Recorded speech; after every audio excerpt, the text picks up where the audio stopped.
What's going on, everybody? I hope everyone is having a fantastic Friday evening.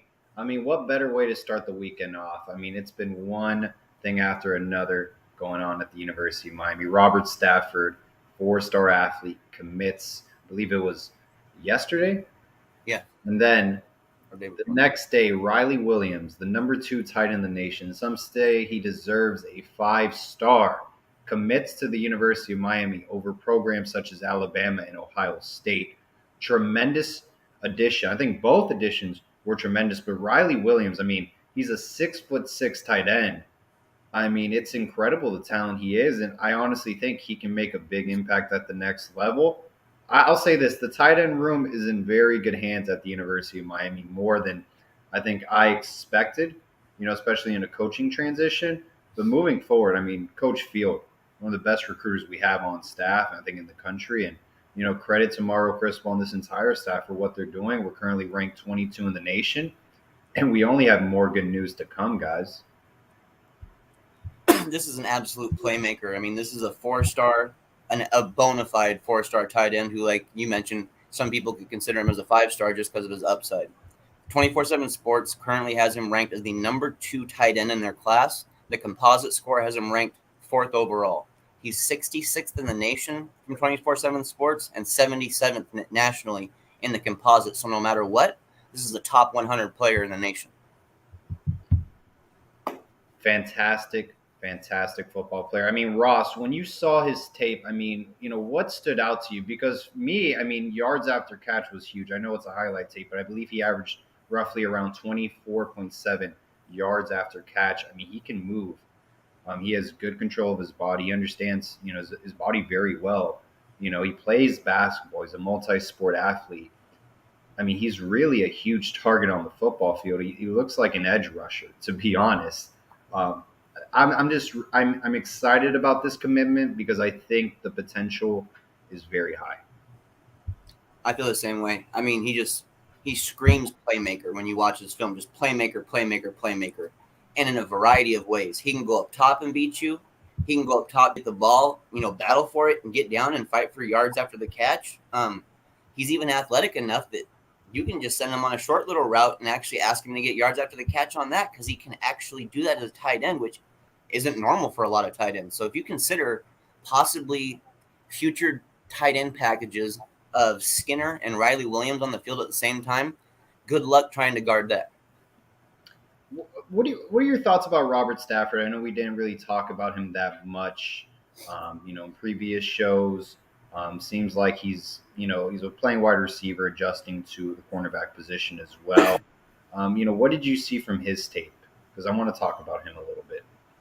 I saw a really good athlete, especially for his size. It's not like he's just like short and skinny and fast. Like he's got a build to him that he can put more on and won't really lose a lot of athleticism. I mean, dude, he just makes athletic plays all over his film. I mean, it's one after another, after another, after another, and the athleticism is pretty much what stands above everything else. While he's working on things, he's trying to perfect things, he's learning roles, but the athleticism is what puts him on that pedestal already and what makes him such an exciting recruit.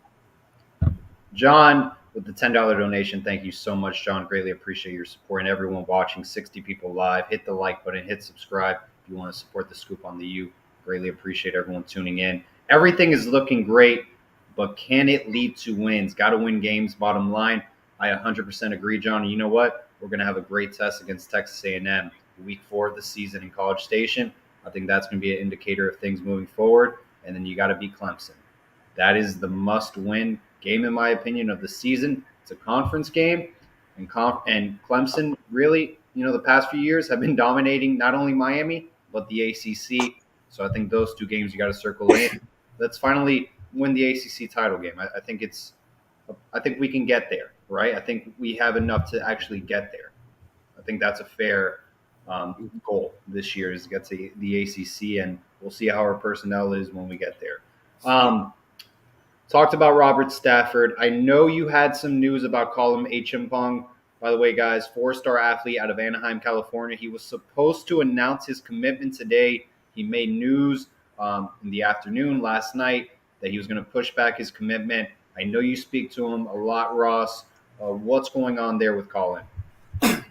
This is just a situation to where, he's not playing right now in his home country. His family's in a different country right now. So trying to get everything hashed out, especially NIL stuff on top of it, trying to get all of that hashed out in time, trying to make the right decision while he's living with a family in California that isn't his family, but at least they've really been responsive to getting him to the schools he needs to go to visit, thankfully. But I can totally. It just makes sense from the standpoint that he needs more time to talk to his family who are overseas. It just takes that little extra amount of time, and that's something that I even spoke with the Jeffrey Emba. That was something that we spoke about as well. Is just that information doesn't register as fast over there. It's not football isn't the first language everyone's speaking over there. So I mean it's a whole process, and trying to have parents understand how the NCAA works, it can be difficult at times. So I can see why he pushed back. I think we're in a great position with Colin H. Honestly, I think if he did announce today, I think Miami would be the leading contender to land him. I really do. If his decision was today, I think Miami's an outstanding place, and I think Miami is still the favorite ultimately. So Yeah. I would circle him in as very favorable towards Miami right now.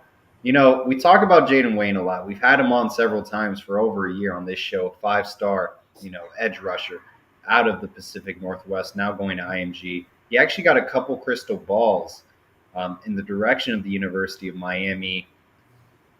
5-star recruit, guys, on the defensive end. Ross, I know you're very high on him.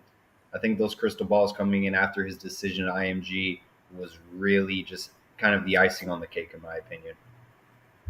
It kind of feels like it, and especially with the immediate response we've already gotten from another Northwest player who just headed to IMG, Riley Williams, who just committed to Miami today. So, I mean, right there, Jayden Wayne has a guy from his region that he can sit and talk to at IMG Academy and break things down to find out if Miami is the best place for both of them to be at. And as of right now, I still have Jayden Wayne picking the Canes, no doubt. I love it, man. I love it. We're just naming names after names. 4-star, 5-star recruits, and Miami's the favorite to land all of them. Committed to Miami. We got a $10 donation from Mike Williams. Thank you so much, Mike, for donating. Greatly appreciate it. Go Canes. Happy 4th, Paul and North Fresh. I hope everyone has a great long weekend. Honestly, get to spend time with their family and friends, whatever activities you're going to be doing this weekend. So thank you again, Mike, for the $10 donation. Jackson Howard, a 4-star edge rusher. He's actually making a decision 7 p.m. at CBS. There's a crystal ball on 24/7 Sports in the direction of LSU. Ross, do you think we can land him? Had you asked me that a couple weeks ago, I probably would have had a little bit nicer answer in regards to him landing him in Miami. But I think we're just the next team down, honestly. I think it's LSU, and then we're right behind them. But, hey, when you're that close, that means that just something can happen. That means that a team like Miami can just elevate themselves, just with something just clicks and they hit that top spot. But as of right now, it seems like LSU has definitely taken that top spot, unfortunately. Hey, we'll see what happens tonight at 7 p.m. Ross, I hope you're wrong. I hope you're wrong, man. We do. Absolutely.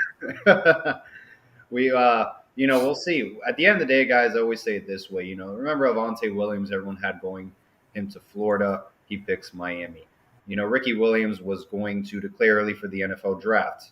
Guess what? He returned to Texas. You never know what's going to happen. They're human beings. Yeah. They're coveted, highly touted, football players, and everybody wants them at their school. But, we all there's probably a point in our lives as human beings where we've made a decision. And then, we actually back out of it. And we're like, you know what? I changed my mind. So Jackson's going to make the best decision for his football career, and it'll be excited to see where he ends up. So look forward to that 7 p.m. Eastern time. I think a name we definitely need to mention amongst all this recruiting stuff is 5-star defensive lineman David Hicks out of Texas put the Canes in his top 7 today. So, while that's going to be a battle no matter what, that's going to be an absolute battle. Thankfully, we're still getting on those lists, though. Without Mario and the rest of these guys, we're not on those lists. Without Coach Joe, we're not on that list. So thankfully, we're at least making progress with elite players across the nation. There's another recruit that we've spoken with a lot, Amy, even when he was getting recruited by the previous staff, Darren Reed, out of the state of Georgia, 4-star D tackle. Ross, he's making a decision coming up. Is it on when exactly is he making his decision? Because I know it's coming in the next few days. It isn't. It's in the next few days. Yeah, I don't remember the exact one off the top of my head, but it's coming up very soon. I know you have a very good relationship with him. Um, where do you think Miami stands? Because I know he really is happy to play close to home. But even you said, you like Georgia and look out for Georgia Tech in this, and Ohio State. They're really making a big impact. But he loves Miami when you speak to him. Where do you think the Canes are in this scenario? The Canes are right up there amongst his top 2 or 3 schools. He's made that pretty clear to me. The Canes staff is in contact with him every single day. It's not just a weekly thing, 2 or 3 times. They're in contact with him every single day, kind of like how they would treat Jayden Wayne, where you're treating a guy who you roll the red carpet out for because you truly want them at your school. This is one of the most naturally strong interior defensive linemen I've seen in this 2023 class, mixed with some nice skill as well. You got to remember, Paul, when we first brought him on the show, he was a 3-star, middle eight 3-star that no one really knew much about. Georgia Tech and them haven't even really dug in to look at him yet. But dude, I mean, his recruitment has just gone nuts since then, and it went in the direction I thought it would. He is that good of a player. Yeah, I agree. Ross, anything you want to talk about? We missed on the first 13 minutes because I know you wanted to touch up on one specific topic before we came on. Remind me, which one? I completely forgot on the spot. But I think. Oh no, excuse me. You wanted to talk about David Hicks a lot. I think we'll resurface that because he is, a 5-star, very elite player. But I'll be honest, guys. I think Miami's on the outside looking in with David Hicks. I think we're at 5, 6, or 7 schools. I'll be honest, or maybe 4. I don't think we're in his top 3 or 2 right now. I think it'd be pretty tough to pull him out of the state of Texas. Those schools have absolutely rolled the red carpet for him, and Jimbo Fisher has done that in multiple ways. Jimbo has let Hicks know that there's absolutely no doubt they want him at Texas A&M, and that's where I see him ending up ultimately. Do you think it's like a Texas A&M and Alabama battle for David Hicks right now? That's interesting. I've kind of, after getting to know him and getting to understand him, I've kind of gotten a little bit of impression of a homebody, so I've always kind of assumed that he might just stay in the state of Texas. But hey, if any team can draw a kid out of their state, it's Alabama. So, I mean, you get that opportunity. Sometimes you just can't pass up that opportunity to play for a school like that.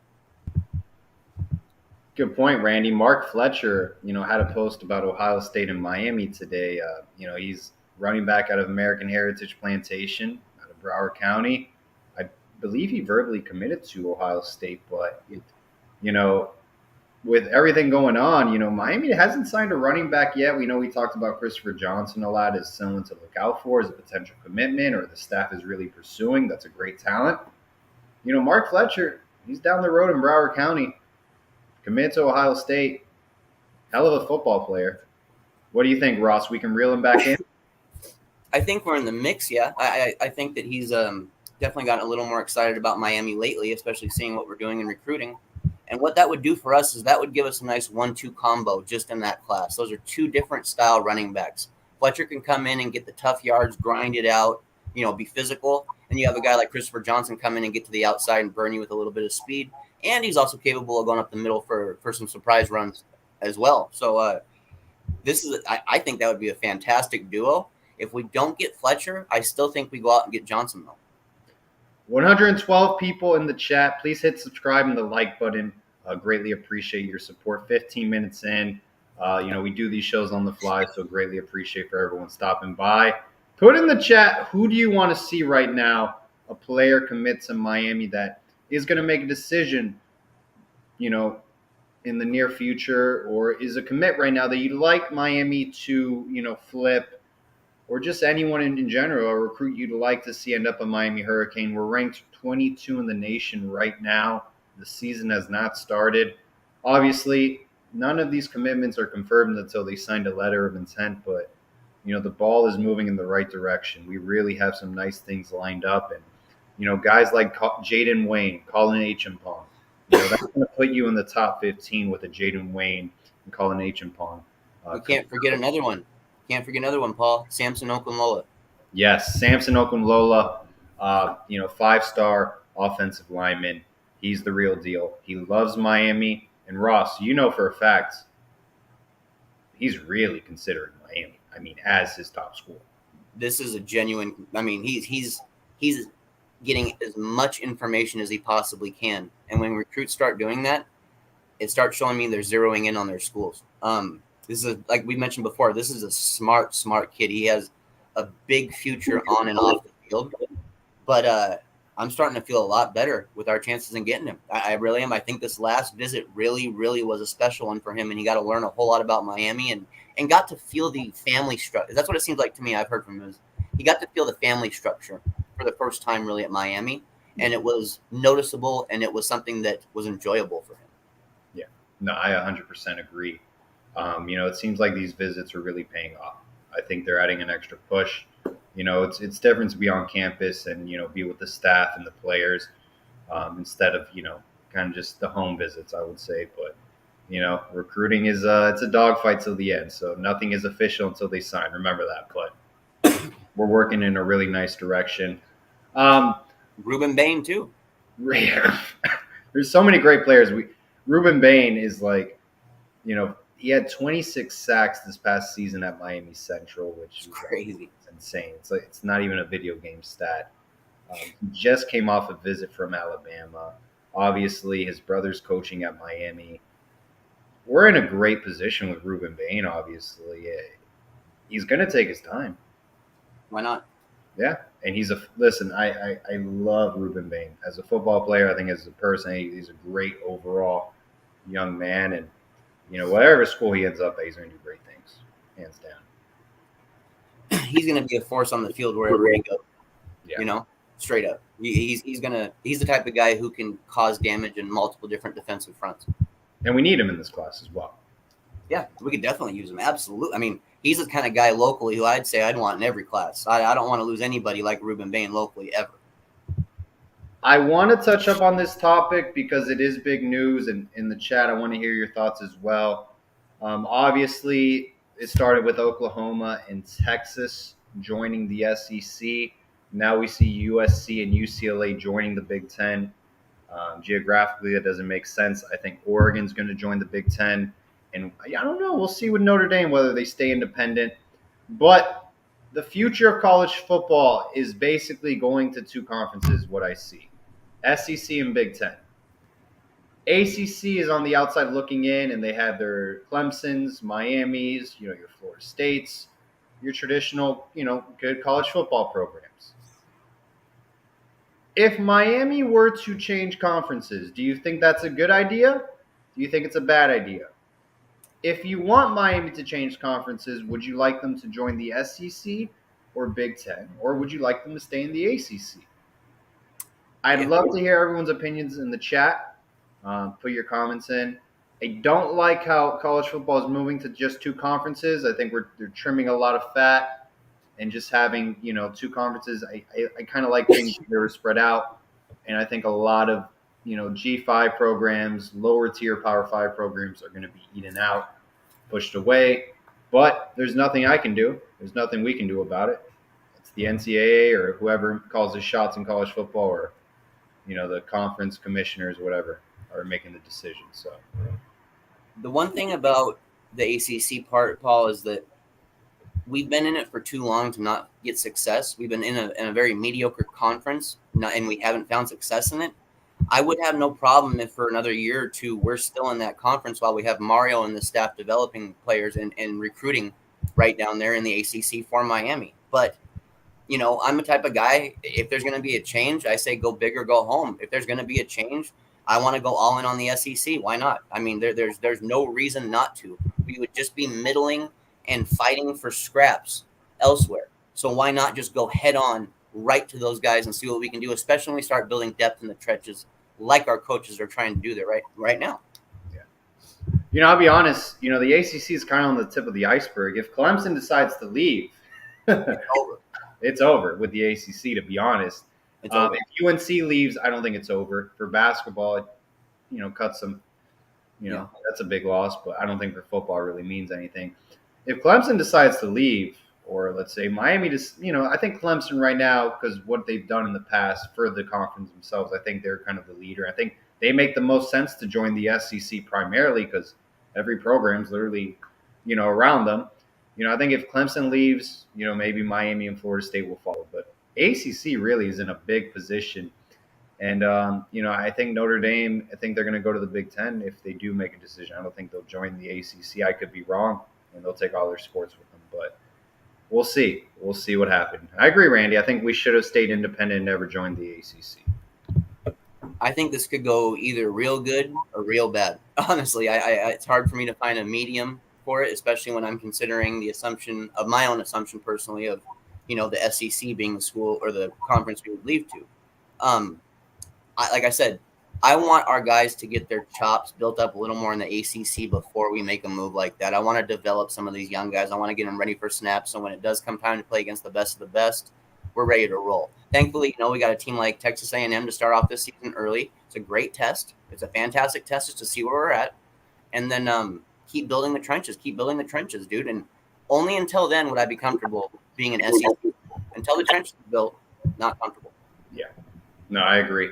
It's going to be interesting. I'm really excited for this upcoming season. It's like 66 days away, I want to say, roughly. Yeah. So, a little bit over 2 months. But, man, it'll be interesting how much better we play moving forward. I think we're going to see a lot more disciplined football from Miami, which was something under the Diaz staff that we just simply didn't see. We saw too much miscommunication, too many guys just playing out of position. We're not going to see that with this staff because these guys aren't going to settle on players like that. If you're not doing your job, the next guy behind you is going to get a chance to take your spot. All right, 23 minutes in, 130 people tuning in live. You guys can hit subscribe and the like button. We greatly appreciate your support. Drop some questions in the comment box you guys want us to talk about. Have an open discussion with people watching. Would love to hear everyone's opinions, about anything we're talking about. So I would love to hear your feedback. Ross, anything you want to cover? Fresh 3542 is asking any junior college linebacker or transfer portal linebackers. Any news? I agree. I thought this offseason, we would target linebackers. I mean, I guess Coach Cristobal, Coach Strong, Coach Steele, they haven't seen anyone they really like to add on to the team because we've really added a lot of defensive linemen, primarily interior defensive linemen. So, we've been very aggressive in the transfer portal as much as Manny Diaz. It's just Mario doesn't make a lot of nonsense noise. He just does it. There just hasn't been fantastic options. And we're not just going to take a player just because we need a player there. We'd rather develop one of our own. We'd rather work on a guy who we feel has high upside that we haven't hit yet. There's no reason to settle on a player just to bring him in because a position of need because we have a bad linebacker core. What good would it do to bring in a mediocre linebacker? It would just keep our linebacking core mediocre as hell. So if the right guy pops up, I think we'll go full force for him. I don't see why we wouldn't because it is a position of need. I don't know of any in the JUCO right now that are standing out to me. It's something I actually started looking into a little more recently, and I'm going to continue down that path because I got a couple other players that I want to check out their film. But as of right now, I don't have an ideal candidate at linebacker for us in the transfer portal or in JUCO. Chris Mitchell asks ACC scheduling, new model. Miami will be specifically playing Florida State, Boston College, and Louisville every single year after this season. My thoughts on it, I kind of like the two divisions, to be honest. I was kind of pretty fine with that. I feel like this model just kind of complicates things more for scheduling purposes. But, that's what they chose to do. I rather would have just had Atlantic and Coastal, to be honest, because now it's kind of weird. We have to play Louisville and Boston College every year. Yeah, we never played those teams every year. We rarely played them, in the ACC. So, yeah, we definitely got some spots still that we got to add some talent at. I don't know where are we playing Mitchell Agude? Yes, that's a great question. I don't know either. I think he'll play defensive line. To be honest, I don't think he'll be a linebacker. Okay. Well, I mean, there's just no doubt about it. We got to add talent. Every single one of us sitting in here knows that we don't have the proper talent at Miami for the linebacker core, and it's straight up. There's no ifs, ands, or buts about it. We don't have the talent that we should have there.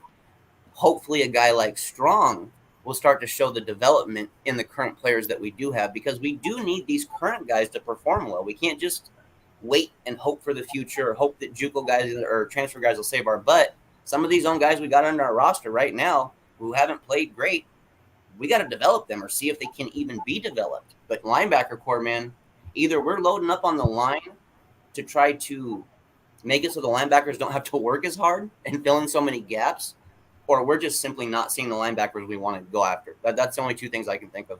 Yep. No, I agree. I 100% agree. And man, we've really added a lot of transfer portal players. I kind of forget we added more players than I expected. But guys, I appreciate everyone tuning in on this evening's show. And man, let's see where Jackson Howard picks in the next 3 minutes. I believe he's making his decision. So hey, if he does pick Miami, we'll jump back on live. So I hope everyone has a great Friday. And man, it's always all about the U. Go Canes. Take care. Make sure to hit subscribe and the like button on the way out. Thank you guys. Take care.